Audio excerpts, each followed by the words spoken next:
I'm sorry. What did you say?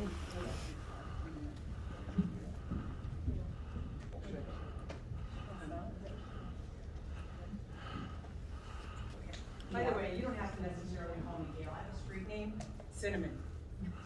I'm here to help, and I like the government here to help. I'm sorry, and you're gonna have your time. It's hard for us to hear you. If you could speak into the microphone. Use your own amp. And just remember, due respect, this is to talk to the board. No, the community. Hear what you have to say. I know that I sent so many emails, and you guys have heard a lot that I had to say, so I gotta be respectful and go, okay? Thank you. And I already did it. Can I cut in? Go ahead. Okay, thanks. I have a handout, but anyway, it has a chart on there. The Department of Health reveals the possibility of childhood deaths is remote for COVID, and it's almost immeasurable. A healthy school-age child is more likely to be struck by lightning than to be killed by COVID-19, as revealed by the chart that I'm presenting. You should get the handout. Our interim superintendent essentially contradicted the FDA during Friday's KROC radio show, pushing shots as if they're unquestionably safe. Yet on October 26, Dr. Rubin from the FDA stated, "We are never going to learn about how safe the vaccine is until we start giving it." Other notable points are the COVID shot has not been fully tested through clinical trials. We are the trials. Adverse reactions and deaths are underreported.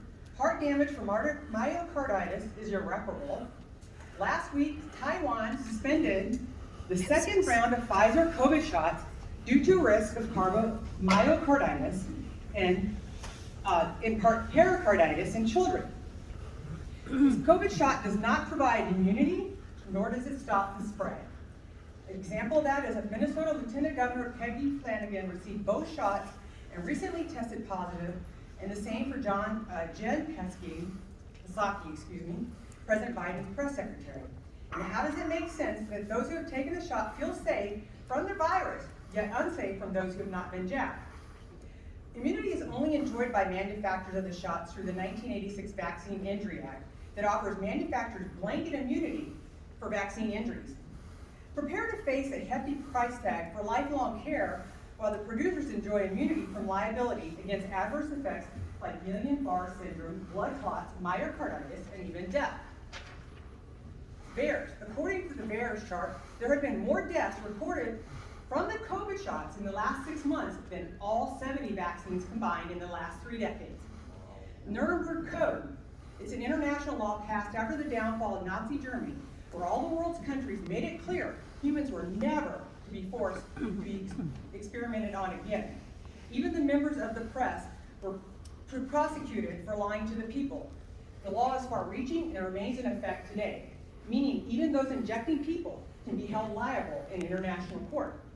Key to the international law, those abiding and abetting means coercing, that even means coercing, like the threat of job loss, incentivizing with toys, gifts, etc., is also considered criminal. Voluntary consent is required to being a test subject, meaning full awareness of risk and benefits. If therapeutics exist, such as ivermectin and others, then a so-called vaccine shot is not legal. Let's stop the case-demic and fear porn with the chronic case reporting. The mask and shots are not the answer. The measures already in place never work, and don't expect that to change now 2 years, which was 2 weeks into flatten the curve. In conclusion, I recently learned that schools and vaccinators are being investigated here in Minnesota and in other places throughout the world like the UK.